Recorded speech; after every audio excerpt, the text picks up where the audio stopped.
जनाब चेयरमैन साहब, वंदत्सल्य शीनगल्य बेई बहार।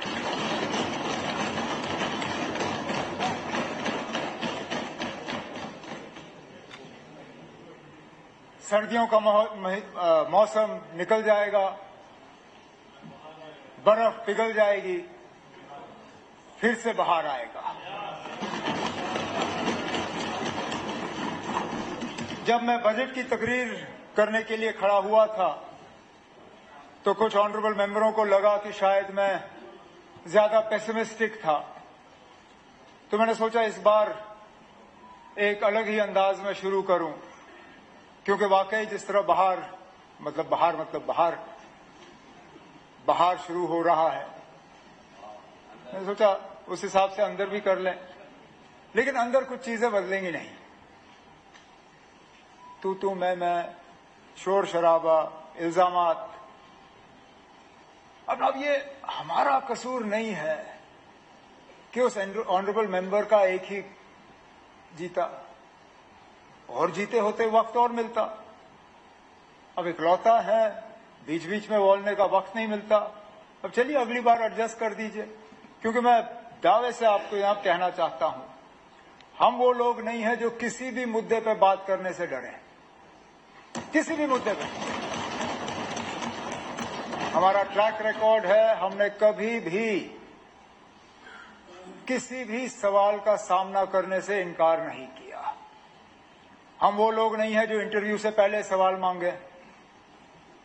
हम वो लोग नहीं हैं जो सिर्फ अपने चाहे हुए जो है मनपसंद लोगों को जो है मिले।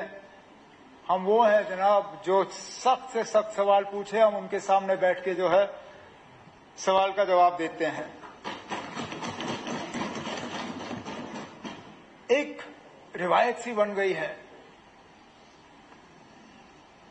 मैं अपनी तकरीर जो है किसी न किसी तरह मनकोटिया साहब की किसी बात से शुरू कर लेता हूं।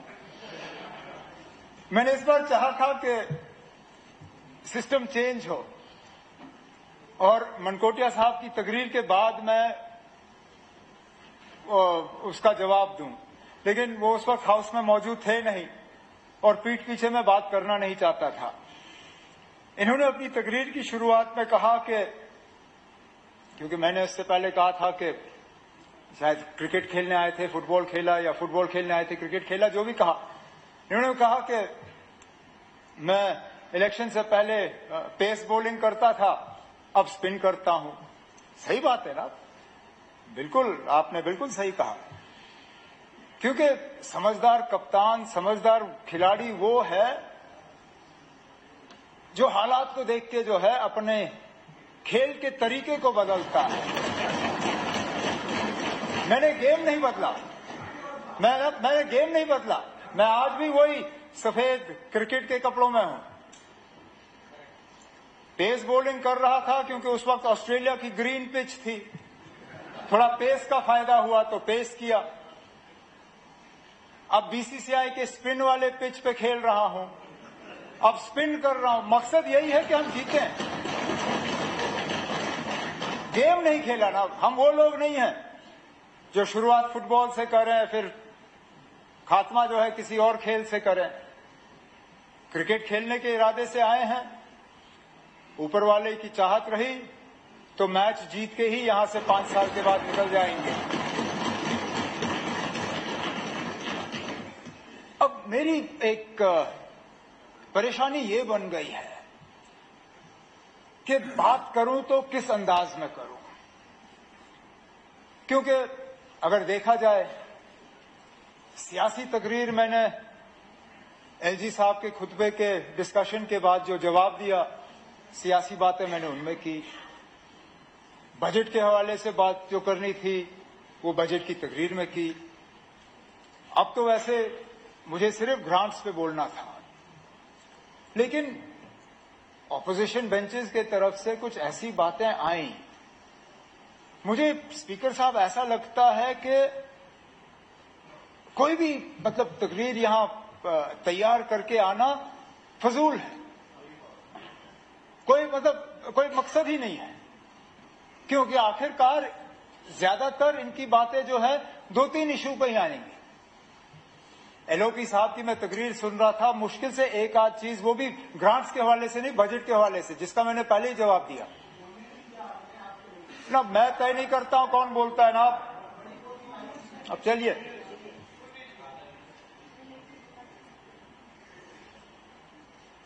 برابری کی بات کی, کہا کہ 5 اگست کو طوفان ہوا, برابری ہوئی.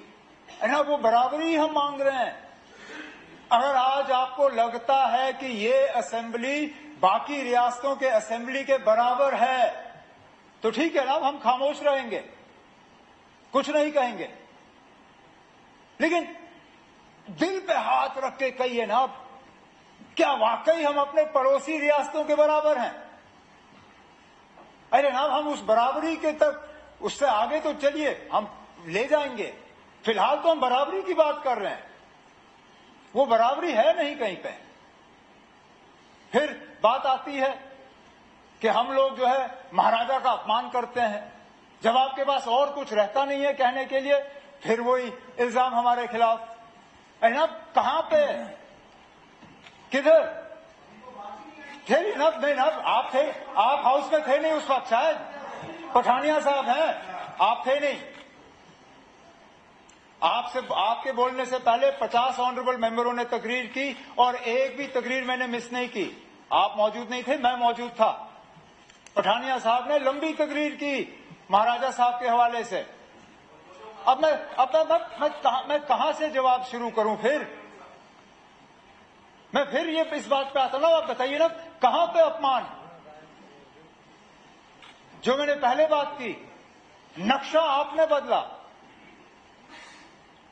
جو مہاراجا صاحب نے اسٹیٹ سبجیکٹ کے قانون چھوڑے وہ بھی آپ نے بدلے. ہم نے کوئی نام نہیں بدلا. پٹھانیہ صاحب وکیل ہیں, مجھے بتائیے نا 2019 سے پہلے آپ کس قانون کے تحت یہاں عدالت میں پریکٹس کرتے تھے؟ رنویر پینل کوڈ, وہ کس کے نام پہ؟ مہاراجا رنویر سنگھ. آج کس قانون کے تحت آپ پریکٹس کرتے ہو؟ نئے قانون. تو نام پھر ہٹا دیا نا, نام پھر ہٹا دیا. تو اپمان ہم کرتے ہیں یا آپ کرتے ہیں, یہ آپ سوچئے نا. اب لیکن میں پھر اس بات پہ آتا ہوں, میرا کوئی ارادہ نہیں تھا کہ میں اس چیپٹر کو چھیڑوں. لیکن جب بار بار آپ ہمارے خلاف یہ الزام لگاتے ہو تو کہیں نہ کہیں ان کا جواب ہمیں دینا ہی پڑے گا. اب ایک بھارت کی بات کی, ایل او پی صاحب نے کہا کہ اگر 4 ہریانہ کے لوگ آ کے یہاں کام کریں تو کیا ٹھیک ہے نا, بالکل اچھا ہے. یہی سبق آپ ذرا ہمارے پڑوسی ریاستوں میں دے دیجئے نا, ہماچل میں دے دیجئے. وہاں پہ مجھ سے پوچھئے نا کتنا مشکل ہے. آپ کے بغل میں سلاتیہ صاحب بیٹھے, ان سے پوچھئے کتنا مشکل ہے ہماچل میں یونٹ لگانا, کتنے پاپڑ بیلنے پڑتے ہیں وہاں پہ, کتنا ریزرویشن رکھا ہے وہاں لوکل لوگوں کے لیے. ہمارے ہاں پیکیج کا استعمال کا 1% بھی پابندی نہیں ہے نوکری میں ریزرویشن کی. وہاں 70% لگانی ہے آپ نے لوکل. تو برابری کی بات تو بہت آسان ہے کرنا نا. برابری ہے نہیں, ہمیں تو بیچ ڈالا ہوا ہے. یہاں پہ ایک سری لنکا کے انڈسٹریلسٹ آ رہے تھے, کرکٹر کمپنی لگانے کے لیے, بوال مچا. انہیں تو زمین چھوڑ کے واپس چلے گئے. وہ کشمیر نہیں آ رہے تھے, جموں آ رہے تھے. اور میں نے پہلے دن سے کہا نا ہمیں کشمیر میں اتنا خطرہ نہیں ہے, وہ کشمیر پہنچتے پہنچتے ان کو جموں سے گزرنا پڑے گا. ارے اب چنتا ہے اور میں بتاؤں کیوں, ٹھہرے نا. چنتا ہے, آپ نہیں ہو, آپ نہیں ہیں. ارے نا اتحاد سمجھیے. جب مہاراجا بہادر نے اسٹیٹ سبجیکٹ کا قانون لایا وہ ہمارے کشمیریوں کو بچانے کے لیے نہیں تھا جناب, وہ جموں کے لوگوں کو پنجاب کے لوگوں سے بچانے کے لیے تھا. ہاں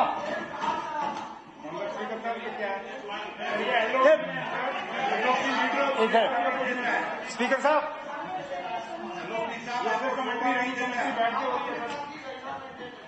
मेरी आदत नहीं है बीच में कमेंट्री करने की, लेकिन अगर एलओपी साहब को इतना ही शौक है तो अगली बार जब ये तकरीर करेंगे मैं भी कमेंट्री करूंगा। इनको ना कल परसों फिर बोलने का मौका मिलेगा। अगर अब फिर कमेंट्री इनसे बाकियों को ये खामोश होने की सबक देते हैं, खुद इनका यहाँ जिप लगता नहीं है। 50 तकरीरें मैंने यहाँ खामोशी से सुनी, एक तकरीर आपसे खामोशी से सुनी नहीं जाती ना। थोड़ा सा धीरज रखे, ठीक है। तो मैं कहना यही चाहता था कि स्टेट सब्जेक्ट के कानून, वो हमें कोई चिंता नहीं है ना, वहां तक पहुंचते पहुंचते पहले यहां से गुजरना पड़ेगा, ठीक।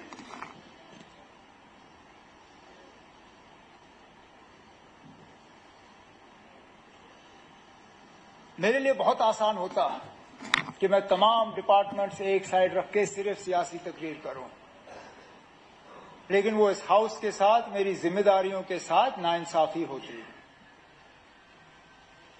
50 ऑनरेबल मेंबरों ने तकरीर की, ट्रेजरी बेंचेस से भी, ऑपोजिशन बेंचेस से। बहुत अच्छी बातें आई, तैयारी करके ऑनरेबल मेंबरों ने तकरीर की। अब थोड़ी देर के लिए मैं सियासत एक साइड रख के अपने डिपार्टमेंट्स की जिम्मेदारी जो है वो यहां पे निभाऊं। हाउस से बाहर जाके सियासत जो है दोबारा शुरू कर लेंगे। महकमे मेरे पास बहुत हैं स्पीकर साहब, ये भी एक हमारी बराबरी का एक सबूत है कि यूटी होने के नाते हमारे ऊपर बाकी रियासतों के मुकाबले पाबंदियां ज्यादा हैं, लेकिन चलिए निभा लेंगे। कुछ बड़ी डिपार्टमेंट्स, कुछ छोटे, कोई ऑर्डर नहीं है जिनमें मैं बात करूंगा, लेकिन कोशिश करूंगा कि हर डिपार्टमेंट को टच करूं। शहरों से बात करते हैं क्योंकि जम्मू में है। हाउसिंग एंड अर्बन डेवलपमेंट का महकमा मेरे पास है। कोशिश की जा रही है कि शहरों को उनका जो इंफ्रास्ट्रक्चर है उसको बेहतर किया जाए। स्मार्ट सिटी के हवाले से हमारी शिकायतें रहीं, लेकिन अच्छी बात यह है कि आप लोग भी कोई स्मार्ट सिटी से खास मुतमैन है नहीं। मैं देख रहा था कट मोशन अपने पठानिया साहब का, जिसमें उन्होंने खासकर कहा poor implementation of smart city due to inadequate allocations, execution delays and poor quality control। रहे हैं स्मार्ट सिटीज में कुछ इस तरह के फैसले हुए जो कि अगर शायद इलेक्टेड गवर्नमेंट होता नहीं होते। सही कहा, शायद तनवीर ने अपनी तकरीर में कहा कि हमने स्मार्ट सिटी के तहत सड़कों को छोटा किया, फुटपाथ को बड़े किए। लेकिन अफसोस की बात यह है, फुटपाथ बनाने के बाद भी हम लोगों को उन फुटपाथ पे चलाने के लिए तैयार नहीं कर पाए। मैं आज भी कभी कभी फ्रस्ट्रेट होता हूं जब मैं लोगों को देखता हूं साइड पे 12 फुट 15 फुट का फुटपाथ और बिल्कुल प्लेन टाइल लगाए हुए, लेकिन चलेंगे सड़क पे। पार्किंग का इंतजाम होता है लेकिन गाड़ी पार्किंग में लगती नहीं। स्मार्ट सिटी के तहत हमने साइकिल पाथ बनाए। पता नहीं किसको ये शौक था कि हम साइकिल पाथ बनाएंगे। मुझे बताइए ना, कौन ऐसा शख्स है जो ये कहे आज जम्मू कश्मीर में कि ना मैं गाड़ी एक साइड रख के साइकिल पे चलूंगा। वो साइकिलें सड़ रही हैं। उस साइकिल पाथ पे लोग अब मोटरसाइकिल और स्कूटर चलाते हैं, लेकिन गाड़ी हम चला नहीं सकते। हमने पार्किंगें बनाई हैं मल्टी स्टोरी, कोई उसमें गाड़ी लगाने के लिए तैयार नहीं। इसमें हमारी सबकी साझा एक कोशिश रहनी चाहिए कि हम लोगों को तैयार करें वो इंफ्रास्ट्रक्चर इस्तेमाल करने के लिए। हमारी आदत है कि जिस दुकान में जाना है उसी दुकान के बाहर हमारी गाड़ी लगनी चाहिए। मजाल है कि हम 10 फुट पैदल चलने के लिए तैयार हैं। ट्रैफिक मैनेजमेंट जो है उसको जम्मू में, श्रीनगर में बेहतर करना होगा। जैम देखिए ना कितने, चलिए मैं तो निकल जाता हूं, कितने हमारे ऑनरेबल मेंबर जो हैं, खासकर वो जिनका पहला सवाल लगता है। पिछले दिनों आपके ऑनरेबल एक मेंबर थे जिनका पहला सवाल मिस हुआ क्योंकि वो ट्रैफिक में फंसे थे। आज हमारे सैफुद्दीन भट्ट साहब का सवाल मिस हुआ, वो भी ट्रैफिक में ही फंसे होंगे, नहीं पहुंच पाए। ये हाल है। और हमारी कोशिश है कि शहरों को डीकंजेस्ट किया जाए। टाउनशिप्स के हवाले से हम बात करते हैं। मैंने जब प्रेस कॉन्फ्रेंस में कहा कि हमारे पास फिलहाल कोई टाउनशिप का प्रपोजल नहीं आया है, मैंने गलत नहीं कहा। फिलहाल मिनिस्ट्रियल लेवल पे टाउनशिप को कोई भी प्रपोजल काउंसिल ऑफ मिनिस्टर्स के पास नहीं आया है, लेकिन जब आएगा उस पर हमें गौर करना होगा। हम जब टाउन सिटीज को डीकंजेस्ट करने की बात कर रहे हैं तो इन लोगों को लेंगे कहां? जो शहर खास के हमारे ऑनरेबल मेंबर हैं, जो पुराने जम्मू शहर के जो हमारे ऑनरेबल मेंबर हैं, वो बार बार कहते हैं ना, एक एक घर में 4-4, 5-5 फैमिलियां, इनके लिए ऑल्टरनेट अरेंजमेंट करना होगा। तो टाउनशिप को लेके जब ये बवाल पैदा होता है ना, पता नहीं किसको बसाएंगे, अपने लोगों को बसाएंगे। बाहर से किसी को बसाने का हमारा कोई इरादा नहीं है। हमारा इरादा है, जिस तरह आपने जब पीडीपी और बीजेपी की सरकार थी, उस वक्त मुझे याद है ऐलान हुआ था new Srinagar, new Jammu, greater Srinagar, greater Jammu. उस वक्त जब शहर को डीकंजेस्ट करने का प्रोग्राम था, वही हमारा प्रोग्राम है। हमारा भी यही इरादा है कि हम नए सैटेलाइट टाउनशिप्स, नए रेजिडेंशियल कॉलोनियां, ये हम कायम करें ताकि ये शहर जो है इनको हम बचा पाएं। नहीं तो ये फटने पे आए हैं। अब एक जगह से दूसरी जगह जो है हम पहुंच नहीं पाते। सॉलिड वेस्ट मैनेजमेंट के हवाले से कूड़ा कचरा इतना जमा होता है, उसका सही डिस्पोजल नहीं होता। कोई मौका नहीं ऐसा जब हमारे मुबारक गुल साहब उठ के अच्छन की बात नहीं करते। वो दूसरी बात है कि जब अच्छन को डंपिंग ग्राउंड के तौर पे इस्तेमाल करना शुरू किया था, तब वहां कोई आबादी थी नहीं। आबादी उसके बाद बसी वहां पे, ये जानते हुए कि वहां डंपिंग साइट है। लेकिन अब वो हमारे लिए एक ह्यूमैनिटेरियन प्रॉब्लम बन गया है। हमें ये solid waste management, waste disposal, sewerage, drainage, जरा सी बारिश हो जाती है, पानी जमा हो जाता है। और वो जगह अब देखिए, अब स्मार्ट सिटी के तहत मौलाना आजाद रोड, अभी हम वापस जा रहे हैं मई में, आप लोगों का आना जाना रहेगा। मौलाना आजाद रोड में स्मार्ट सिटी के तहत दोनों साइड हमने फुटपाथ डाले, कहीं पे भी ड्रेन नहीं, सारा पानी सड़क पे जमा हो जाता है। फिर क्या फायदा? यही जम्मू में हाल है। जरा सी बारिश हो जाती है, हमारा शहर जो है फटने पे आ जाता है। तो कोशिश है हमारी हाउसिंग एंड अर्बन डेवलपमेंट के तहत कि शहरों को एक प्लान्ड तरीके के तहत जो है हम डीकंजेस्ट करें।